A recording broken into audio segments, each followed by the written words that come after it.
Túto hru radšej nikdy nehraj, pokiaľ do svojho príbytku nechceš privolať temnú entitu. No ak by si sa predsa nebál, tak ti poviem ako na to. Hra sa volá Midnight Game. Tesne pred polnocou na kúsok papiera napíš svoje celé meno a ihlou si pichni do prsta. Budeš potrebovať trochu krvi. Vypni všetky svetlá vo svojom dome a papier pokvapkaný krvou polož k dreveným dverám. Pri nich zapár sviečku. 22 krát zaklop na dvere.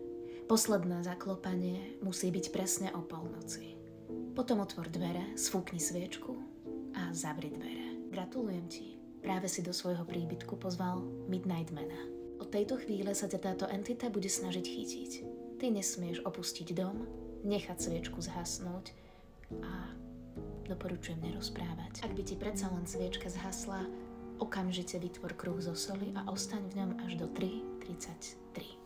Hráči, ktorú túto hru hrali a prežili, uvádzajú, že sviečka im zhasínala sama, v ich príbytku sa objavovali náhodné studené miesta, počuli hlasy a šepoty, či dokonca videli tieňové postavy. Ak sa rozhodneš hrať, odporúčam neporušovať pravidlá, pretože Midnightman môže spôsobiť veľmi nepríjemné halucinácie a dokonca aj horšie veci.